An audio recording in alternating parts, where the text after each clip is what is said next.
นี่เป็นงานพันพาเมื่อคืนนี้เป็นได้เห็นประมาณ4 โลกว่าที่เขามาตกตรงนี้ปอดมานเลยได้ปลาเพียนี่ระดับ2 โลนี่อันนี้ก็ระดับโลนี่เกือบโลปลากดปลาแล้วก็ปลาอีกำของเนาของข้าวอาหารเสาปิงปลาซอยปลาลาปลาปิงปลาก็เริ่มสุกแล้วนี่3 ปีหน้าทองซอยปลา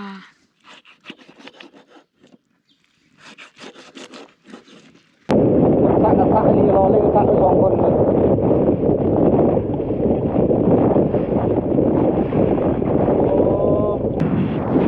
โอ้ยเฮ็ดโอ้ย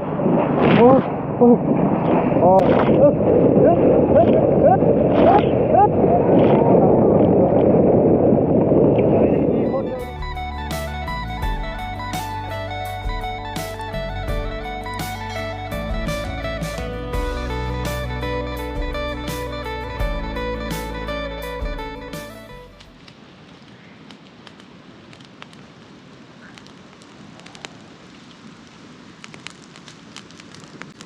มื้อนี้เป็นมื้อเฮากลับคันว่าลมแห้งก็สิเอิ้นคนทางบ้านให้มารับคือแบบเก่าแหละลมแห้งเฮาก็บ่กล้าเสี่ยงบ่ได้บ่ใหญ่ปานใดแล้วก็คนก็เก่าคนเครื่องของอีกก่อนอื่นก็ทักทายสบายดีตอนเช้าๆสบายดีพี่น้องกันทุกคนเด้อ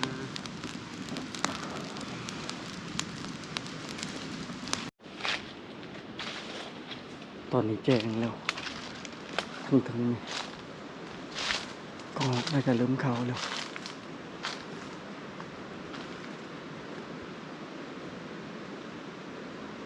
ลมแห้งบ่ชิยิงถึกหรือบ่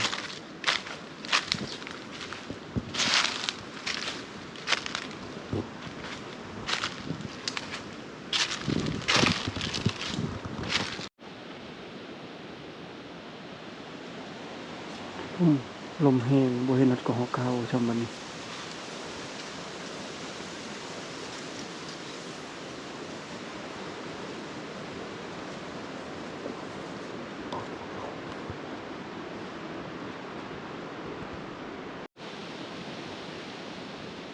พี่ลึกลมแห้งอะไรมึง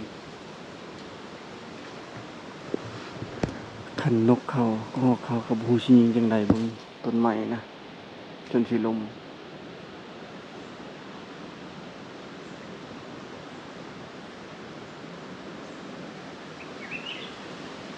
เป่าเขาแล้วลูกเป่าของ2 ตัว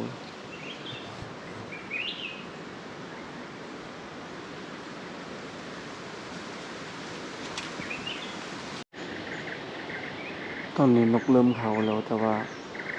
ยิงยากนะลมแห้งนกเป่าเขา2 ตัวในพานิงตัวหนึ่งแล้วตัวหนึ่งบินออกแล้วก็ฮอกก็ออกไปนำเลยบ่ทันได้ยิงกัน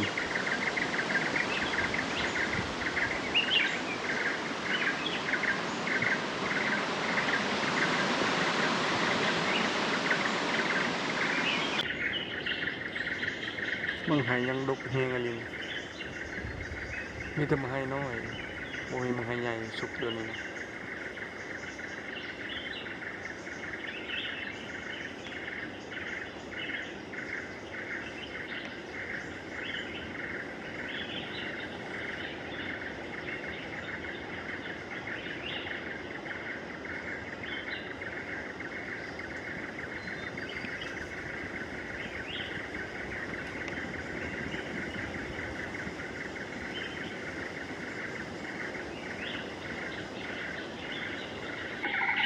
ข้างๆนี่ก็มึงให้หิน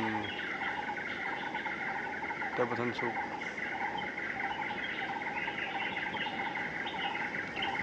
ตอนนี้มึงให้น้อยยังดกอยู่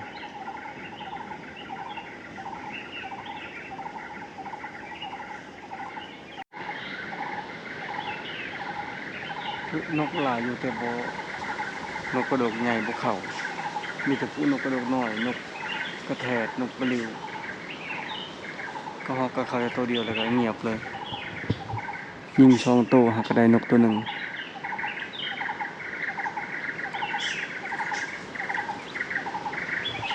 บ่ได้ยิงนกน้อยยิงแต่นกใหญ่อยู่แล้วนึงก็สิกลับแหละคันบ่เขานะ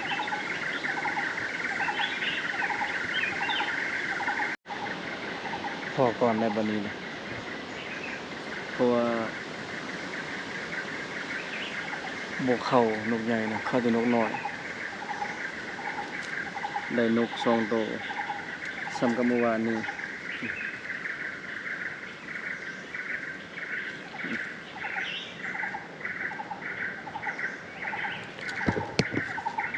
นกน้อยน่ะหลายอยู่นกน้อยนะเข้าตลอดสิบอกคันพาก่อนค่อยสิเลาะลงก่อนให้เราย่างไปนำหลังอยู่คนละเบือนกับเราอยู่เบื้องหลังเด็กกูเมืองเดียววันใดเห็นเมื่อคืนนี้นี่คือทางไปปลายมัน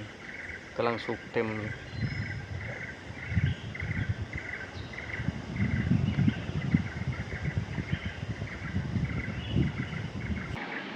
ในพันธาเรายิงจนพรช่องโตนี่ว่านี่ปริบเพียงกันแลนรับบ่ทันครับ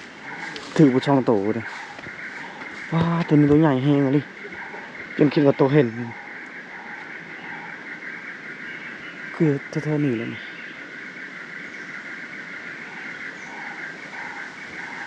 มันเขาทำเลยวะ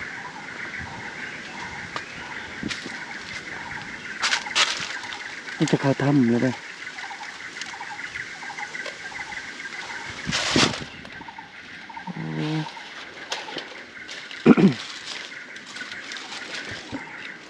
จนห่องข้างในเลย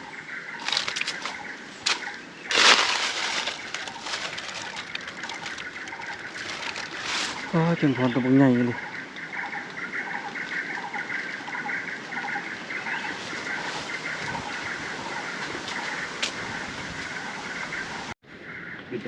ตัวยังก็พันธะจะมาว่าพันพอดมันมีคือบ่คือนะบ่มีนะจนพรสิใหญ่แบบนี้นะมันเป็นหางโผสีดำสีขาวเห็นเลือดบ่เลือดนะเห็นอยู่ทางหน้าเขาเลือดทางเทิงมันเข้าไปทางไหนจะเห็นน้ำมันมากนะเห็นบ่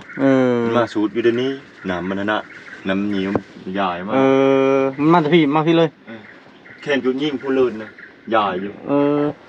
จะยิงมัน2โตบ่ยิงมันส่งตัวเมย์มันน่ะรอดบางครั้งนะ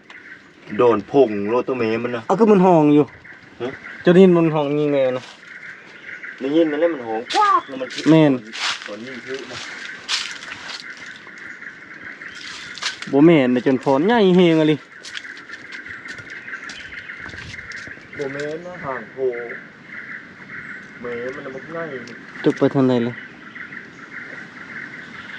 ดูมาเห็นว่านหมดเนาะน่าสิแม่นเห็นว่านแม่เลยคืออ้อเลยเห็นว่านอะไรเห็นว่านเนาะเห็นว่านคืออ้อแล้วมันหากินกลางเว้นเนาะตัวใหญ่เด้อ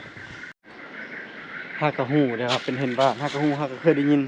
แต่ว่าเห็นอยู่โตมันกินนี่เห็นตัวแม่มันโตลูกมันบ่เห็นคือเลยตัวบ่ยิงเลยนี่เลยมันนะ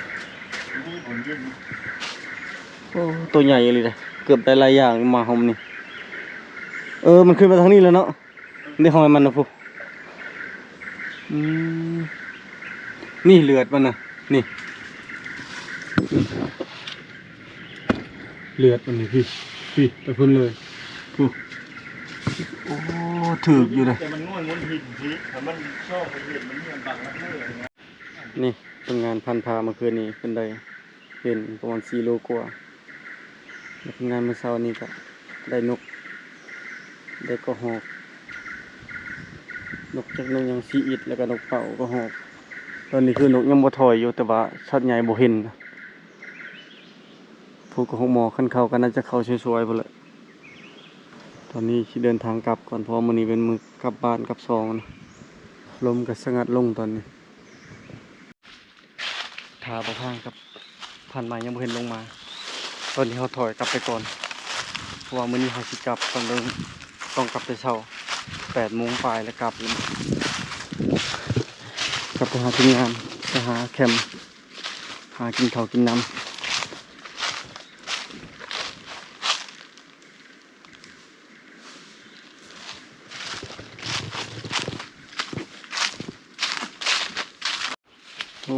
เก็บเครื่องเก็บของเรียบร้อยแล้วบัดนี้นี่กลับแต่เช้าแล้วมันไปจะได้มานอยู่บ่มานบ่โอ้ได้ปลาหลายดิปอดมานเลยได้ปลาเพียนี่ระดับ2โลนี่อันนี้ก็ระดับโลนี่เกือบโลปลากดปลาแล้วก็ปลาอีกัมหรือว่าเขาจะเอิ้นว่าปลาเพียปลาสูตร1 2 3 4 5ปลาสกางตัวหนึงอันนี้ก็เขียดบ่เฮียนจับคืนนี้เอาไว้ให้พ่อแม่กินอยู่เฮือนอีกโอ้มานะลิพี่น้องเอ้ยนี่รวมๆนี่ก็ประมาณ5โลปลามีแต่ไซส์งาม เพราะว่ามันมีเบื้องไฟอันนี้ได้มีเบื้องไฟเยอะ ได้หลากหลายอย่างอะลินี่ก็ชุมเฮาได้ในธงชุมเฮาได้อันนี้มันทีมงานเฮาได้มันเบิ่งไผนะเห็นอยู่เนี่ย ลงไปเยิ่งเห็นห่างมันมุทึกทุกอมได้นะอมมัน บ่เดือนได้ยังไง มาคุ้มเลยเนาะ ไปการเมื่อคืนพอดีลงมาแล้วก็บ่ทันได้ยิงผ่านนะตอนเช้าไปหาชาวบ้านพวกหาอยู่หากินเพิ่นได้ปลานะขอซื้อนำเขาเจ้าเอาบนเก่านะบ่มันเก่าเขาเจ้าเลื่อยใหม่อะไรเงี้ยบ่มีบอกถูกบ่หรือบ่มีคือกัน บ่มี ปลาสีนี่มันทันกูสิกินเป็นอยู่บ่มันสิแห้งมันบ่จักนะ สุกแล้วนะ เมื่อคืนนี้ก็ดังต่ออีกเขาเจ้า มันอุดมสมบูรณ์มันเลยใหญ่ๆบ่น้อง แม่นนี่คือปลาครึ่งเนาะบัดเฮาได้เผาเผาแล้วก็ลอกขูดอันอิหยังวะ เมือกมันออกซอยปลาใส่หมดชมโอ้จะเฮ็ดเป็นอยู่เนาะเอ้าลองเบิ่งลองยุ่มมือ ไม่ได้ล้างในพันเดิน ล้างแล้วมือ เดี๋ยวสิเคาะเฮอเด้อ โอ้มันมีไข่เลยโอ้โหนี่ไข่เลย ไข่แล้วโอเคคันเลยโอ้คันเลยจะเฮ็ดเนาะเป็นเธอบ่เดือนเฮ็ดนี่เฮ็ดนั่นบ่บ่ให้มันตายเลยเนาะ ตายเลยขันแห้งๆเลยมาเถินขันแห้งๆรวดเดียวแม่มันสิน้ำมันสิบ่แตก ไข่ตึงๆมาเลยนี่ ถ้ามันมีพ่อก็ต้อยเอาที่ได้ แต่กินซื้อจ่อยแล้วกินเลย แต่ก่อนนะจุแต่เห็นเนาะ จูแต่เห็นใบเพื่อนนี่นะ ใบมึงเดือ ใบมันดื้อมีเคยกินยังคือครั้งแรกได้กินใบมันดื้อ เรียบร้อยเข้าปากแล้ว เอาไม่ดื้อนี่มั้ง แม่นพลาดรสชาตินั่นน่ะนี่ แซ่บ เป็นห่วงอย่าเผากินดิบไลเดอร์พันผ้าเป็นห่วงอีพีต้องมีแน่นอน อดบ่ได้เลย เคยกินจริงบ่นี่นะจะใส่หรือบ่ใส่จะใส่หรือเปล่า แม่น แต่เกลือละลายมันแบบ เข้มสบายดี มาเผ็ดนะ ให้ดีกิน เผ็ดปิ้งแต่แซ่บอยู่เนาะ แซ่บ ผัดมัน ของเนาของข้าว อาหารเสาปิ้งปลาซอยปลาลาปลาละลายเมนูอยู่ได้มื้อเช้านี่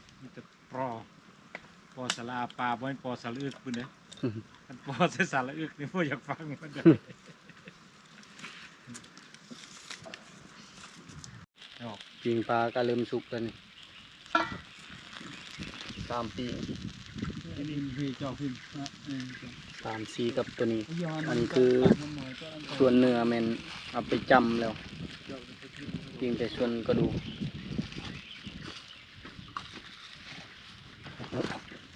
ปลาสกางนกมันแซวๆอยู่ทางนี้นะกุกเมืองไห้นี่มีแต่เมืองไห้ขาวๆในสุกยามนี่ปิงปลาของเฮา3ปิงสุกเรียบร้อยปิงปลากดก็สุกเรียบร้อยตอนนี้โบเดือนเพิ่นกำลังลงไปครัวปลาเพิ่นสิซอยจุซอยจำจะได้กับฮู้นำเพิ่นหากินข้าวก่อนอยากข้าวกินข้าวกินน้ำก่อนมื้อนี้โอ้มาเด้ออ้าย มาอ่านกินข้าว มาเด้อลุงไปโอ้ มัน คุ้มสิมาท่าแต่คนเดียวบ่ได้เลย แม่นแล้ว สองคน ดึงไว้จักโมงเขาสิลงมาบ่ฮู้ บ่เขาควรนั่นวันคิดแล้ว มาอ่านกินข้าว อยากว่าสินั่นอยู่นะ อ่านกินอ่านมาลง ว่าสิ กิน จั ข้า บอยู่ ทำไมกับ ปลากุดตัวหนึงก็อิ่มแล้วนี่ อ๋อริมเลยคักก่อนเห็นแล้ว มันจะเนื้อโอ้ให้จะได้กินบัดนี้อ๋อน้ำมันขนาดเลย ไทยโซดกินบ่ได้เด้นี่เอาพิมพ์เนาะพิมพ์ก็กินบ่ได้พิมพ์ กินบ่ได้แต่บ่เห็นกับบ่พิมพ์แล้วกินบ่ได้นะอ๋อเต็มหม้อ ขาดเพียก็บ่ได้ ใส่จุใส่จำใส่จุใส่จ ชีนเหลือง อร่อย ป้อไผ่ลามตะพี่ลามตำเขือไม้ตำหักไม้เดี๋ยวจัดการกันจนหน่อยกูกไม้นี่ชิลมทับเฮาอยู่นี่ดับ4-5 เทื่อแล้วมันบ่ดับจักเทื่อนี่ต้องรู้วิธีก็คือเคลียร์ออกจากกันนะ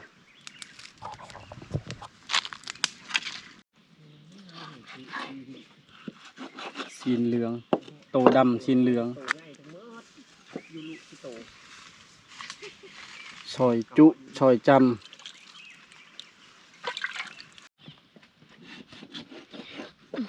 หน้าทอง ำซอยปลา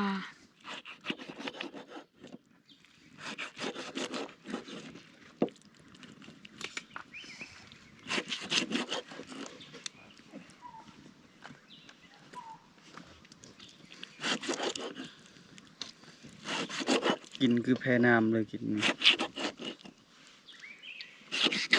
ยาคือมันล้อตะปุกทรงในพันเดือนเลย เบิดเลยชง เป็นล้อตะปุกทรงละ5เลยได้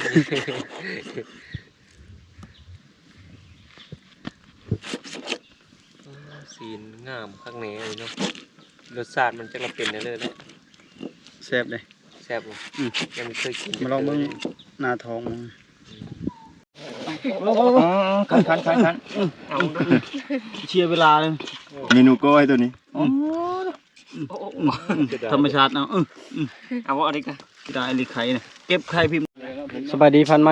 สวัสดีสวัสดี ได้ยังนี่ โอ้นกน้อยนกเผานกอันกันนก วัชนะได้แต่นกหน่อยเนาะ แม่น โอ้บริเนื้อใหญ่จากมันเขาจะเถื่อ เห็นเลยอันคะแนงแต่ว่าบ่ยิง ไปยิงเห็นยังบริกินมัน แม่นบ่ได้กินมันบ่ได้ยิง ช่วยได้ยินเสียงลิง งามๆอยู่ เสียงลิงเท่านั้นนะแต่ว่า โอ้งามอันนี้คะแนงเนาะ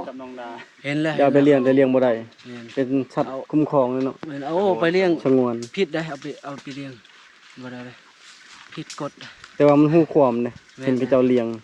หูความบ่ แม่นหู้ เกี่ยว ค กั วา บ ม ลิงเลยนะ แม่นเห็นนั่นเราเลี้ยงเราบอกว่า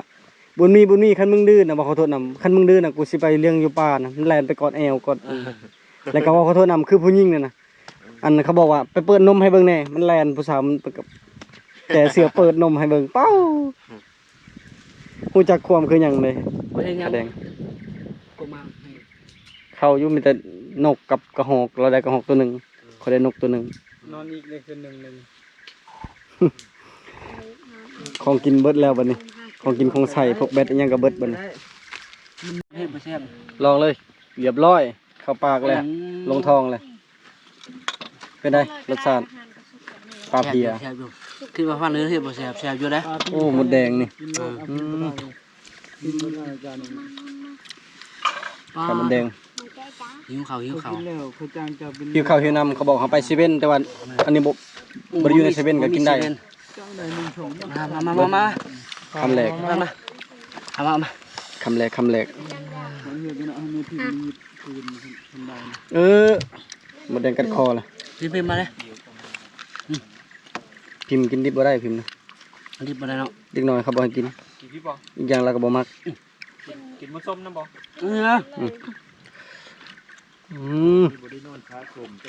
ลูกคมเลย เอามา กินแข็งแดดนี่บ่ ย่างแห้งบ่ สบายดี แซ่บบ่ ได้บ่ จะบอกสบายดีตอนเช้า ครับ โหดเลยจักโมงแล้ว ประมาณ11:00 น 11:30น ในตู้ผู้ประกอบอยู่ภายในกินก้อยเนี่ย ซ้ำทายได้บ่นี่ได้กินข้าวมันจะเทื่อๆต่อมื้อ แล้วมันเจ็บคันบ่เจ็บตอนนุ่มบ่เจ็บตอน แซ่บบ่ ตอนนั้นก็เอามือกันคืน มีซอยปลาก้อยปลาปิ้งปลาเมนูปลาได้มื้อนี้ ผ็ดนะ แซ่บ ได้ก็ไม่งอด แซ่บกว่านั้น เลือกกินโลด โดดมันไม่ได้เจ็บตะกี้ แซ่บกว่านั้นน้อย ได้กินแบบหลายอย่างเลยเนาะมาหอมนี้เนาะคุมเนาะมาหอมปอนนี่ก็ได้กินหมูปลา เราก้อนกับคุ้มบะหมี่กับคุ้มไม่ผิดบังหน้ามาทางนี้ มื้อหน้าใครบ่มีทีมงานคนเดียวก็มาได้แล้วว่าหูทางเลย ได้ ตอนนั้นจะว่ายังบ่จักทางบัดนี้ขี่รถจักมาแล้วค่อยยังไปหาไอ้ดอนผู้ฮอนดอนบนเวียงพุ่น เนาะสิจางรถโดยสารมากก็ได้ว่าให้ฟานเฮียงไปหับเอา บ่ย่างบ่ย่างบ่ย่าง เนาะ คันจะมากับผู้สาวนี่ก็พาไปฮอดบ้านเลยคันเอาผู้สาวมานี่ ไม่มีอยู่ได้ ติดต่อเบิ่งเท่านั้นน่ะมีบ่แม่หางแม่ไม้เท่านั้นน่ะ ยังน้อยอยู่ได้ ยังน้อยบ่เอานะเขาบ่อยากเลี้ยงนะ ลูกสาว เขาจะ เลย เขาจะเอาแบบใช้งานได้เลยนะ ใช้งานได้บ่ อืม ว้ายอมนะ บ่มีบ่แม่หางนางไม้เท่านั้น ก็ยังว่าคือจะมีอยู่แต่ว่าจักไปหาแบบไรจึงทึกใจเจ้าหั่นนะ โอ้แบบใดก็ถึกใจแล้วคันว่ามีหูเนาะ มีเบิดหั้นแล้วเบ้าผู้หญิง เขาเอาแล้วเข็มตันนะ จะเอาบ่เข็มตัน บ่บ่ ได้นะบอลบางคน ลูกคนตอนนี้ เนาะแต่จริงกินฮอดแม่ เกี่ยมเก็บเครื่องเก็บของในตอนนี้แต่ละคน บ่มีแล้วพูดเลยแหละยอมรับว่าคือฮอนแม่มันมีแต่ว่าคือ หอม ลู ดี ก แต่เห็น แมนบอไอ้ผ้าแมนบอ เก็บอาหารมากินอยู่บ้านบัดนี้กินอยู่ป่าอิ่มเรียบร้อยยังสงขาบเพิ่นได้มื้อนี้ ตอนเที่ยงแรง ตอนเที่ยงตอนแรงแต่ว่าเที่ยงแล้วตอนนี้ 12:00 นแล้ว ตากระบอด ไผว่าง่ายอยู่ป่านี่กินข้าวมื้อละ2คาบมื้อละคาบหนึงแต่ละมื้อนะ ทรมาน อืมตอนกินข้าวเช้ากับ 12 โมงกินข้าวแรงก็ เงยเพชรจ้ะ 7-8 โมงแรงพุ่นแหละแต่บางเทื่อก็กินคาบเดียวคือเมื่อวานนี้นั่น แต่ว่าพวกแม่ค่อยมาทวงค่อยว่าโอ้จะไปช่วยเด้อ แล้วโอ้ยไตตนพี่น้อยตาบอดนั่นสิแม่นมัน ปลาตลอดบ่ตุยไร ถือกันงูนะพ่นพิษใส่ รถหุ่น อิ่มแต่ว่ากินแบบมือละ3 มื้อ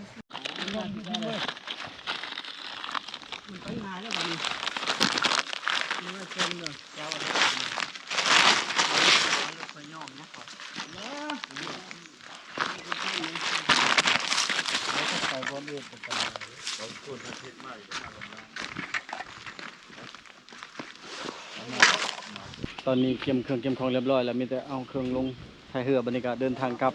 ถ้าว่าลมแห้งแล้วก็คือเครื่องหนึงแมันพักไว้ก่อน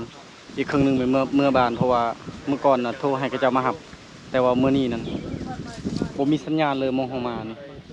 มีแต่อยู่เทิงพุ่นแหละบอนไปหาอยู่หากินนั่นมีสัญญาณทางนี้ แต่มองเฮาไปเมื่อเช้านี่บ่มีเมื่อคืนนี้นะมันเลยประสานหาคนทางบ้านบ่ได้มีแต่ลมแห้งแล้วก็เช้าก่อนเพราะว่าเชื้อชูชีพมันบ่ครบคน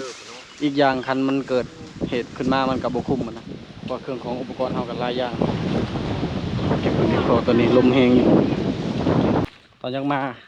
คือกันกับจะกลับตอนจะกลับคือกันตอนจะมาไผก็แบบผ่าวพังเก็บเครื่องเก็บของพี่น้องเอ้ยเพราะว่าเฮาก็ไว้ใจนำอากาศบ่ได้น้ำลมบ่ได้ มีพี่น้องก็คอมเมนต์บอกว่าคันก่อนสิออกป่าแม่นเบิ่งสภาพอากาศก่อนก็ต้องขอบใจเด้อที่แนะนำแต่ว่าบางครั้งบางคราวเฮาก็เบิ่งบางครั้งคือแบบนี้แหละเฮาบ่ฮู้ว่าเฮาสิไปจักมืออยู่จักกันจักมือแบบนี้นะมันเลยสังเกตสภาพลมบ่ได้แต่ก็บางบนก็บ่มีสัญญาณโอ้บ่พิมพ์สระน้ำจนเกลี้ยงเลยโอเคแล้วบ่เบิดแล้วบ่เครื่องของเก็บแล้วบ่ยังแล้วแล้วบ่1 2 3โอ้บ่ได้เด้เรียบร้อยแล้วบัดนี้โอ้เหือมันก็เบาขึ้นในบัดนี้อ้าวเรียบร้อยบัดนี้กลับบ้านกันพี่น้องเอ้ยโอ้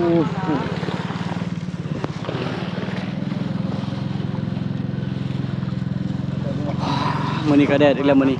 แดดนี่ยอมรับเลยว่าแดดแต่ละมื้อนี่แต่ละลมนี่แหละยังติมองลมแห้งนี่เอามองมากอะบ่ค่อยได้ใช้ตัวบ่กล้าออกวังบ่ได้ได้ลมแฮงมื้อนี้บ่แฮงจะเก็บภาพบรรยากาศตอนกลับบ้านให้เบิ่งอีกว่าลมแฮงหรือบ่แฮงถ้าลมแฮงก็คือเฮาสิได้หยุดพักชั่วคราว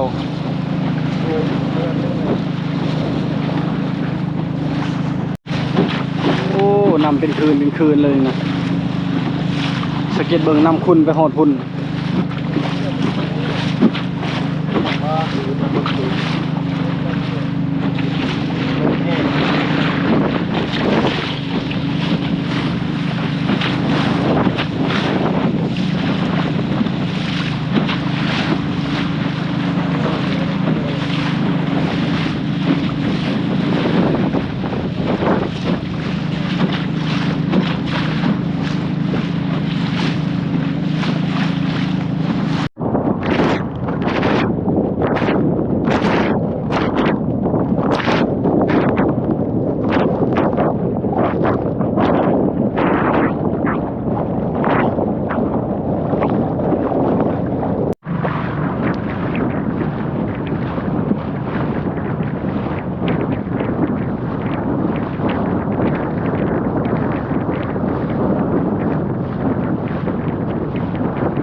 ห้งอะไร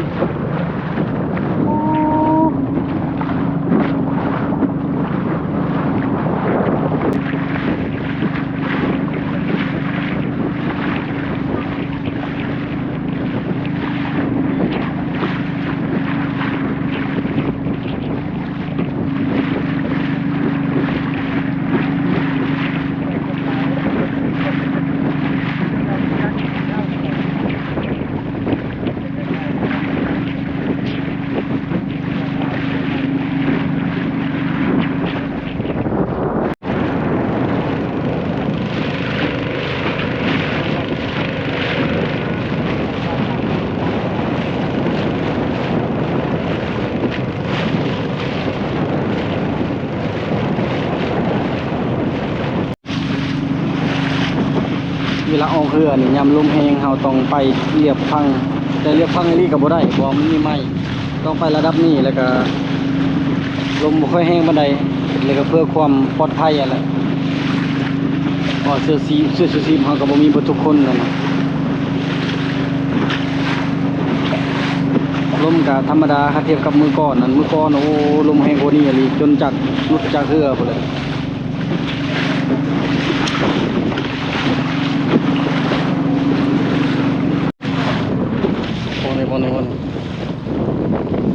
กระแสลมมันสิไปฝั่งนั้นแห้งอีหลีฝั่งนั้นคันว่าไม้พวกนี้ตายเบิดนี่ไปตามพังได้ก็น่าจะปลอดภัยกว่านี้นะโอเคกว่านี้แต่ว่าต้นไม้ตามพังน่ะยังหลายก็เลยไปบ่ได้เขาต้องขี่คดไปคดมาหลีกไม้นั่นแหละ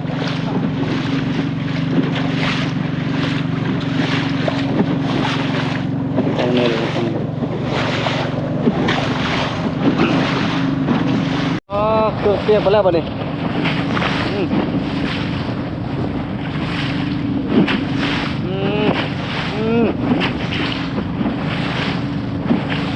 โอ้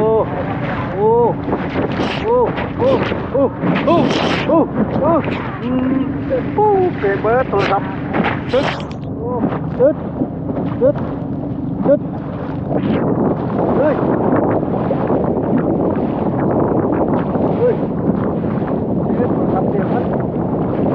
ทำยาวซับกับน้ำเลยวันนี้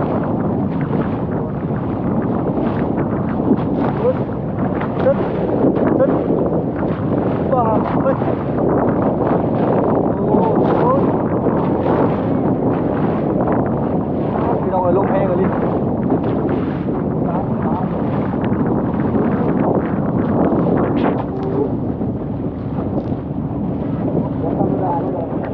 แถวนี้ละแห้งสุดคันวิทย์ชนี่ก็คือวิทย์เลยนะลมนี่เวลาเขาขี่เรือนี่คือเขาบ่สามารถตัดไปซื้อเลย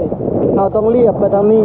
แล้วก็ว่างนั้นก็เขาต้องตัดซื้อไปนั่นอีกนะเรียบตามฝั่งกระโค้งแล้วก็มีไม้ยางทางหน้านั่นแหละ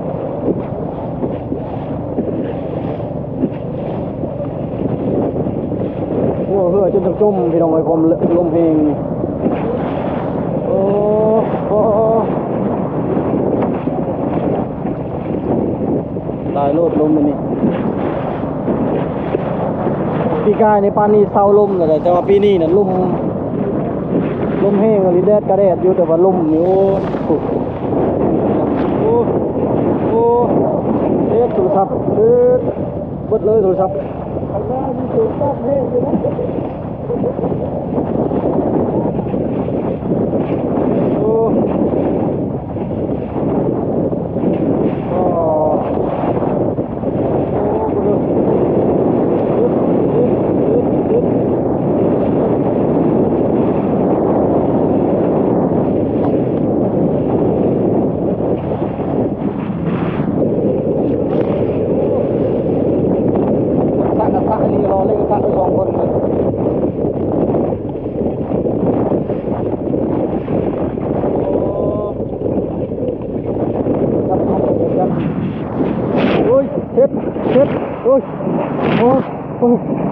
โอ้เช็ดน้ำเต็มเรือแล้ววันนี้หยุดเถิดลมเว้ย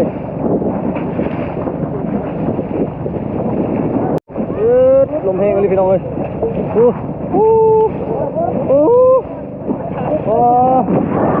ได้แล้วนี่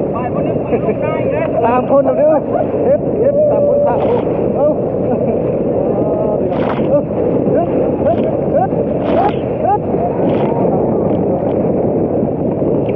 4คนแล้วนี่เล็ง4คนชะแล้วบัดนี้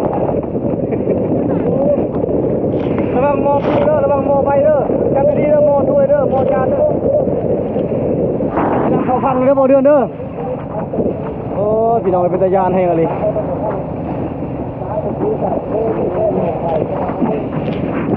ลมนี่แห้งอะไรพี่น้องเพื่อนจุดนี้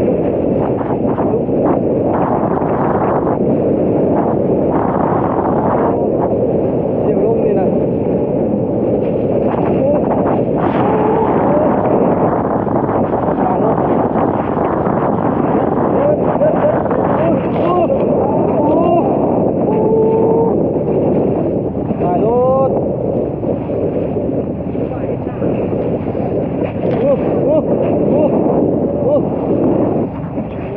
พี่น้องเลยเอาเป็นตาญาณอยู่พี่น้องเป็นตาญาณนะลิเครื่องคอกระเปียกหมดแล้วตอนนี้ถือว่าข้ามไปแล้วบนลมเฮงบนเป็นตาญาณชุดนะคือบนหันระยานชุดเพราะว่ามีไม้ลายนะเขาขี่เขาต้องหูจังหวะต้องหลีกไม้แล้วก็ต้องเข้าใจอันโซเฟอร์เฮือได้ที่สำนานนะคือโซเฟอร์เฮือนี่ทำเป็นโมเดิร์นนี่ก็น่าเชื่อถือได้บ่ดังถ้าเป็นบ่พังกับเพิ่นยังย่านแน่ตั้งแต่เกิดเหตุฟังเกิดเหตุเรือล่มเหมือนว่างนี่แหละแต่ว่าล่มมันล่มแบบนี้มันเป็นลมพายุนะมันสิพัดมาแบบบาดเดียวจนความหนักลมแบบนี้เขาฮู้จังว่ากับใครแน่เครื่องของในแต่ละคนนี่บ่ต้องถามเปียกเบิดย่านพี่น้องเครื่องเปียกมาเลยทรงเสือเปียกเบิดโทรศัพท์ก็จนเอาไว้ในกระเป๋าแล้วตัวกระเป๋านี่มันกระเป๋าสำคัญที่สุดที่อุปกรณ์ถ่ายภาพถ่ายยังกับเป็นโดรนจะเข้ามาสู่ครับลมนี่บ่เหี่ยวบ่กายจะบินแล้วก็โทรบ่เอาไปนั่นแล้วลายแล้วลายโทรยันแล้วขาไปคือลมกับผู้ต้องใส่เวลาบินเอามาทุกครั้งแต่มันบ่ได้ใจกับรถเลยบินจะเข้ามุมนี้ก็คือเป็นภาพกว้างสุดเลยนี่กว้างสุดเสื้อน้อยเพื่อกระเป๋าเสื้อกระเป๋ายาง2คนที่เป็นคนใส่หม้อเสื้อดำมีปัญหาบริจาคประตู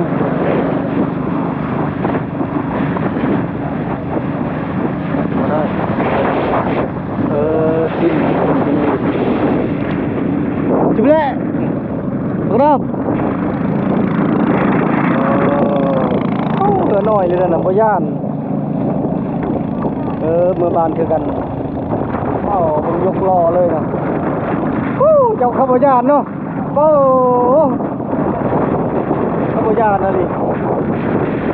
แล้วนี่เลยครับเสือลงหน่อยเลยเหือเขาเนาะข้าพเจ้าเจ็ตสกีแล้วนี่ผมยกล้ออยู่พี่น้องเอ้ยคืออะไรจูเจ้าจุกยามาแชม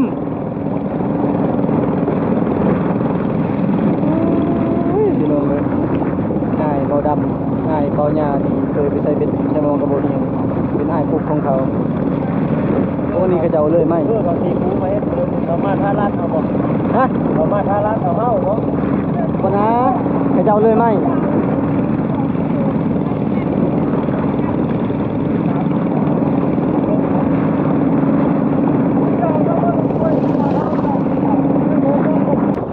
ตอนนี้ก็เอาชุดแกงลีนบอลขึ้นมาลงทุกเรามาลงอยู่พี่เลยเอาเครื่องของขึ้นอยู่พี่เลยบัดนี้โบเฮียคิดลองถามเบิ่งทีมงานว่าเป็นจังไดอาการแบบนี้นะครับได้บ่นะย่านบ่ยังนะเราถามเบิ่งเปียกเบิดแต่ละคนน่ะเปียกเบิดก็จะได้อ้ายย่านบ่โอ้ยหมานอยู่ หมานทั้งลม หมานลมเนาะจักรยานบ่เพชรท้าทายดีเนาะเบิ่งแต่คนมานึงนี่จากที่ดำๆนั่นลูกจะหน้าจนขาวคนมานึงเนี่ยสระน้ำนี่จะได้ออกกำลังกายเต็มที่แล้วเนาะสุดยอด บ่ได้พักบ่ได้เช่า ไม่ได้พักเลยทุกเล็กเลย โอ้ยยังคิดอยากมาบ่เห็นลมแบบนี้นะโอ้บ่จะได้กระเบิดเลยด้านลมนี่เดี๋ยวก็ฮอดอันเดือน3เดือน4เดือน5นี่ก็บ่มีลมเลย คือบ่เอาเข้ามาทางข้างเลยคุณเจ้า น่ะเข้าข้างๆกันง่ายไปได้ทันไหม หนาวลงน้ำมันนึงนี่หนาวขนาด ย่านบ่ลมนี่นะ ธรรมดา ธรรมดา เขาไม่มีไฟจองไฟนี่ไฟอย่าง ท้าทายดีเนาะ เจ้าเครื่องไฟเบานะ ลาบแล้วบ่หรือบ่ลาบ พอแล้ว โอ้ไปได้พันพาท้าทายดีบ่ ชิวๆชิวๆครับรุดไปหลายเติบนะรุดไปหลายเติบ เห็นเส้นๆชันๆอยู่หน่อยหนึงเนาะโอเคตอนนี้ก็เอาเครื่องเอาของขึ้นเรียบร้อยแล้วเนาะ หนาวขนาด ย่าน บ่ยาน บ่ย่าน ธรรมดา โอ้มื้อหน่าจะเอาเฮือน้อยกว่านี้คำบ่ย่านนะ งานว่าตอนนี้นะว่าได้เครื่องมือหลายนะเอาคนเขาทำคนแล้วก็ เนาะก็ท้าทายดีแล้วแต่กับคันบ่เคยนี่ก็เป็นตาย่านชะลาเฮานั่นสู้แบบนี้ตลอด3ปีนั่นก็ถ้ามาย่านก็ย่านคือกันได้เพราะเฮาประมาทบ่ได้พวกของพวกนี้นั่น แม่น มีแต่เฮาคอยระวังนั่นแหละตอนนี้ก็ถือว่าฮอดเจียงลีนเป็นทีเรียบร้อยก็คือปลอดภัยได้ทุกคนเลยนะก็ย่านอยู่เลยพี่น้องเอ้ยสำหรับคนที่บ่เคยมาก็ย่านเฮาบ่เคยมาตลอดนี่ติดกับอันนี้ตลอดเฮาก็ยังย่านเลยว่าประมาทบ่ได้พวกนี้คันยามมันเห็นก็คือจบ ตอนนี้ก็มีแต่เกมหมู่บ้านนั่นแหละว่าให้เพิ่นบ่ฮู้ว่าสิอยู่ต่อหรือว่าสิเมื่อจังไดก็บ่ฮู้สำหรับคลิปนี้ก็ขอจบไว้เพียงเท่านี้ก่อนเด้อพี่น้องก่อนอื่นก็ถ้าเข้าใจพ่อแม่พี่น้องเบิดทุกคนที่กำลังชมและก็ติดตามให้กำลังใจดูมาตลอดแล้วก็พี่น้องจ้ะบาย